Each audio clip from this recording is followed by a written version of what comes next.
UFC featherweight king Alexander Volkanovski has put his skills to the test against NBA champion Denver Nuggets point guard Jamal Murray.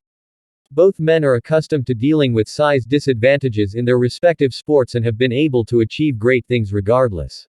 Volkanovski stands at 5 feet 6 inches and typically finds himself competing against fighters who are a few inches taller, but none of them are quite as big as Murray.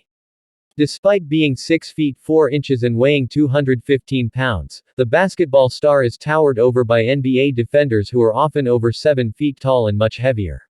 Murray recently met up with Volkanovski to receive some striking and grappling tips from the pound-for-pound best fighter on the UFC roster. It wasn't long before the 26-year-old Canadian was ready to test his newly acquired skills, and he boldly challenged Volkanovski to try to submit him in 60 seconds. "I'm just not going to get submitted in a minute," Murray said. "You try to submit me in under a minute and I'm just going to try to survive." The great smiled at the challenge before trying to figure out the rules of their grappling contest.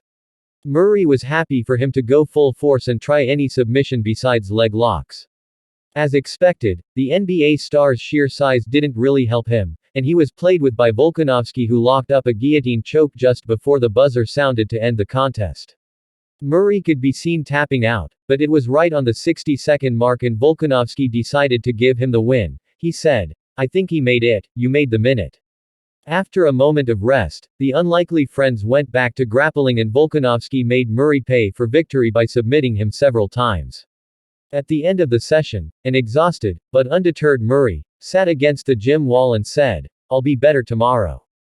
Volkanovski added, "Just remember, you're much better at MMA than I am at playing basketball."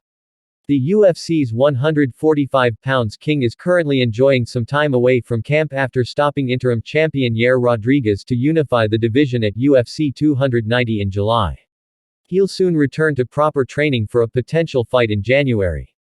The frontrunner to face Volkanovski next is undefeated contender Ilia Topuria, but a rematch with lightweight champion Islam Makhachev could also be on the cards. Conor McGregor has also called out Volkanovski. So, no matter what happens, it appears the Aussie fan favorite will have plenty of fights to keep him busy in 2024.